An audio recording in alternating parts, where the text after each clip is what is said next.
Ya nos dieron las primeras curaciones, las primeras atenciones, pero viene la etapa del diagnóstico, saber cuáles son los estudios que deben realizarse. Uno de los primeros estudios que podemos hacer es un ecodoppler de cuello. Se toma un transductor. ¿Por qué? Porque recordamos que la arteria del cuello, que era la carótida, uno puede ver si hay alguna obstrucción. Habitualmente se hacen depósitos de calcio o de colesterol y uno puede hacer dos cosas. Podemos auscultarla y saber el ruido, hace como un soplo, uno pone el estetoscopio y hace... se escucha, y también con el ecodoppler, al poder estudiarlo, vemos la magnitud de la obstrucción. A veces vemos que está obstruida hasta un 30, un 40, un 60%. Y esto es importante porque una placa se puede desprender y va al cerebro y sabemos qué irrigación tiene. Esto es importante, el estudio de vasos de cuello. Toda persona que tiene vértigo, mareos, náuseas, es importante que se haga un eco de vasos de cuello de ambos lados para saber cómo están sus carótidas. Es un estudio muy importante, es un estudio no invasivo que determina cómo están las arterias en su interior. Y además del ecodoppler, seguramente hay otros estudios que se pueden hacer. Un estudio que confirma muy importante que tenemos que hacer es la tomografía axial computada. Vamos a explicar un poco cómo se hace la tomografía. ¿Se acuerdan que nosotros teníamos el cráneo y dentro de él teníamos el encéfalo, que era el conjunto de órganos del sistema nervioso central? Para que se pueda entender, voy a reemplazar el encéfalo como si yo sacara una manzana. ¿Qué hace la tomografía? Toma el encéfalo y le hace cortes. Yo ya hice los cortes acá, a una manzana, y la ventaja es que hace un corte, saca una radiografía y lo observa desde abajo.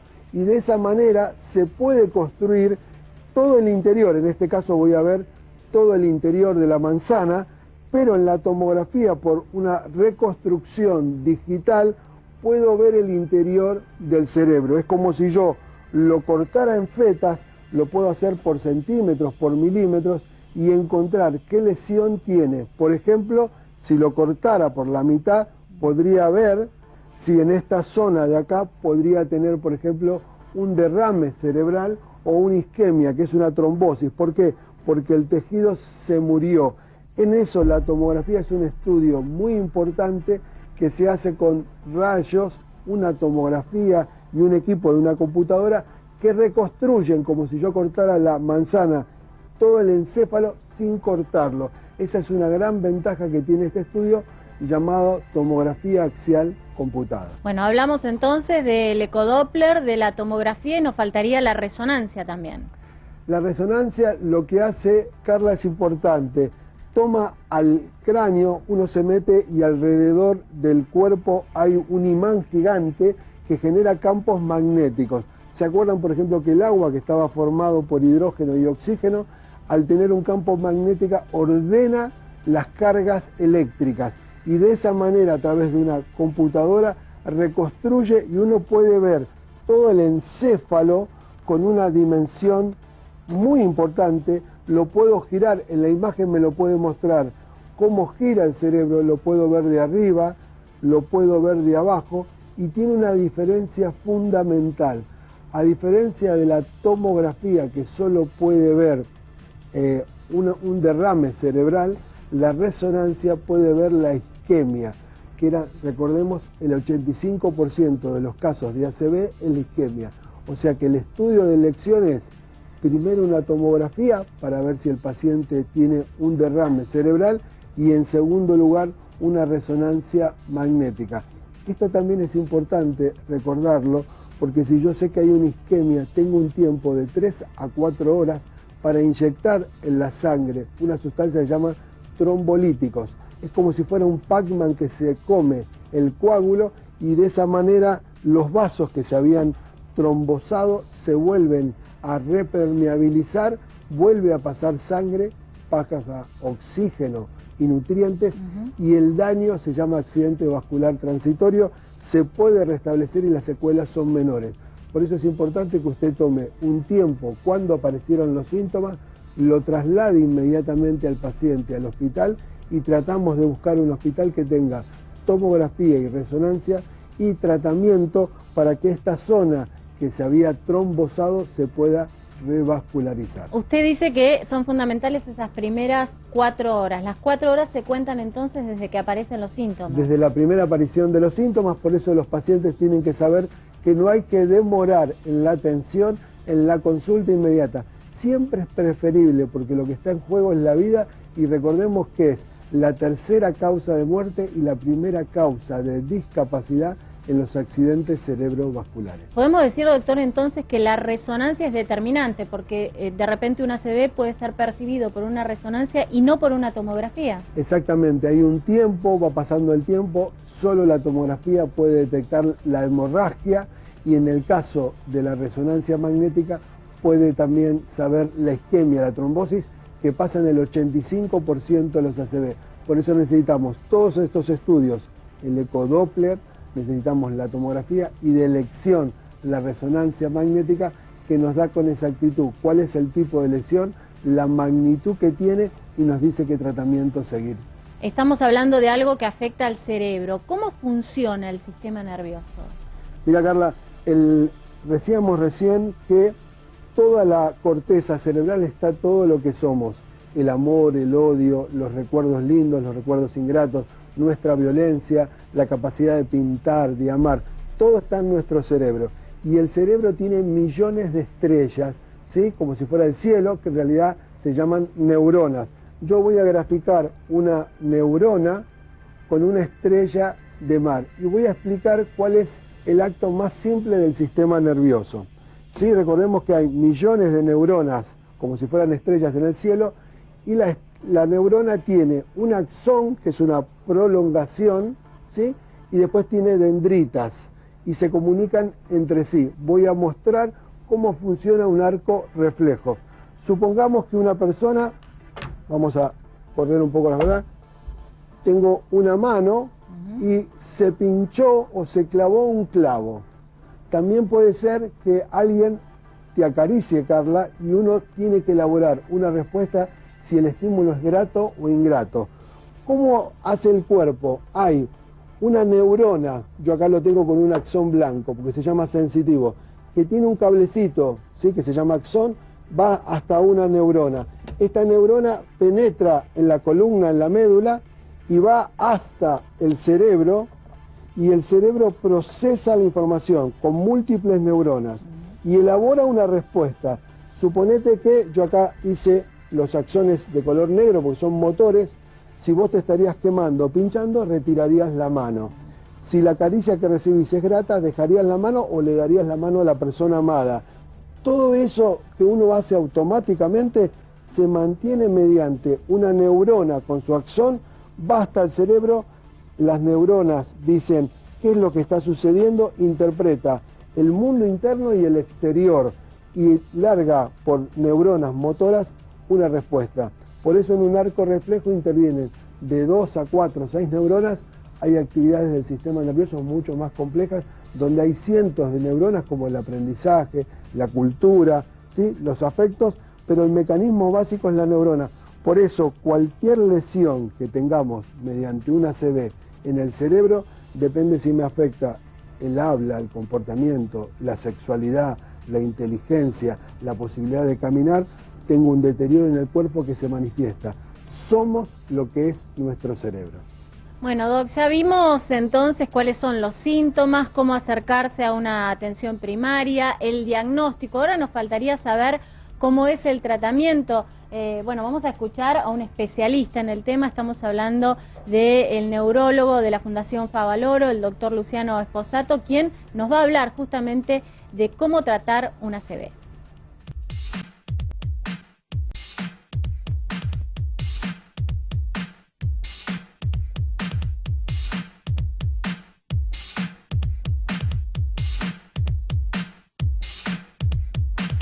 Queríamos saber, estamos tratando el tema de ACV, la frecuencia que tiene, y queríamos saber cuáles son los tratamientos en los dos tipos de accidentes cerebrovasculares que hay. Bien, lo primero que tenemos que decir es que sea cual sea el tipo de ACV, hay que consultar rápido, sea isquémico o sea hemorrágico. Para el ACV isquémico hay una ventana que le decimos nosotros, que es un tiempo que va desde que empieza el síntoma hasta las 4 horas y media, y ahí lo que podemos hacer es administrarle al paciente, acá en la guardia, después de haber hecho una tomografía y de haberlo revisado, una sustancia que va por vía intravenosa y disuelve el coágulo que está tapando la arteria. Cuanto antes uno empiece a administrar esta sustancia, mucho mejor.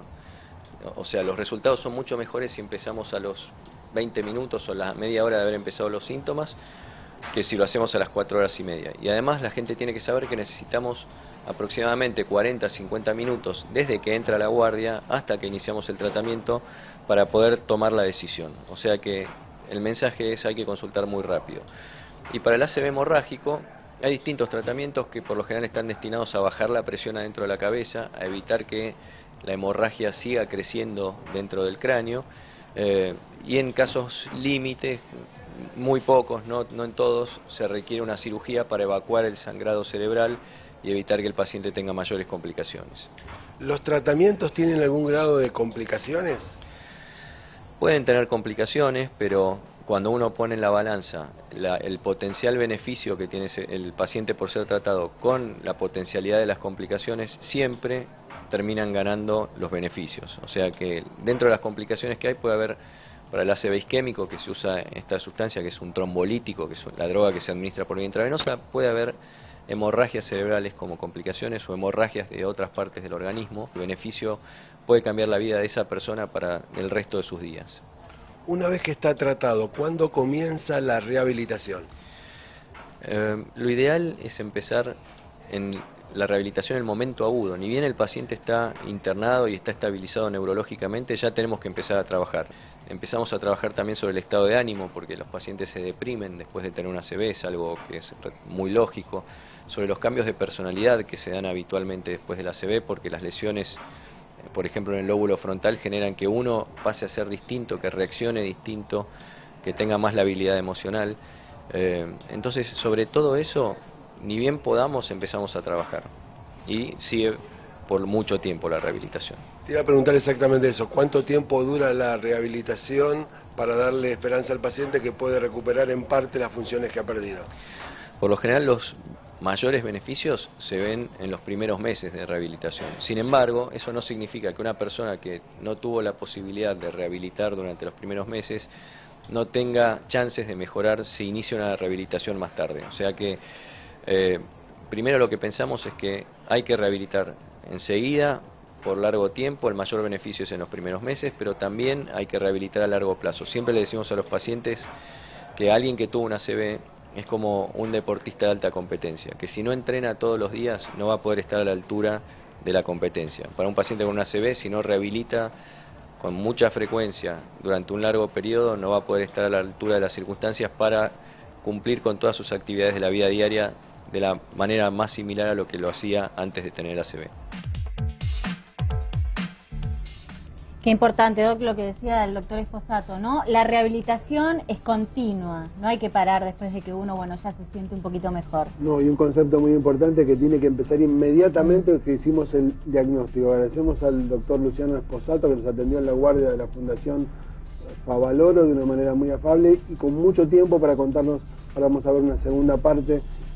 Realmente muy bueno el tratamiento y los síntomas para saber qué es una ACV. Aquí ya lo mencionamos, pero hay drogas que afectan directamente y que pueden provocar una ACV. Bueno, hay dos cuestiones muy importantes. Las drogas ilegales, básicamente la cocaína, el alcohol y todas las causas que generan hipertensión.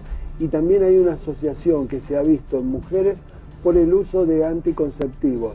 La asociación de anticonceptivos y hormonas, más otros factores de riesgo como la obesidad, estamos viendo que hay una mayor cantidad de mujeres que tienen ACV, aunque recordemos que la mayor cantidad de ACV se da en la población de hombres, más o menos un 70% contra 30%, pero estamos viendo asociación de ACV en mujeres por el uso de anticonceptivos. Bueno, es el caso de Verónica Perdomo. Ella dijo que el ACV fue como producto de la utilización de anticonceptivos. Ahí creo que se juntaron dos mecanismos importantes. Uno puede haber sido las drogas como los anticonceptivos.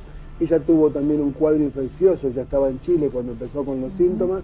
Y por suerte el marido, que había leído, por eso es importante la educación, cuáles eran los síntomas en una revista, había leído selecciones, pudo darse cuenta que no era una cosa normal, estaba mirando la televisión, empezó a tener un trastorno de la visión y fue quien la llevó y quien le salvó la vida. Bueno, vemos la segunda parte de la entrevista del doctor Esposato allí en la Fundación Favaloro hablando de cómo es el tratamiento.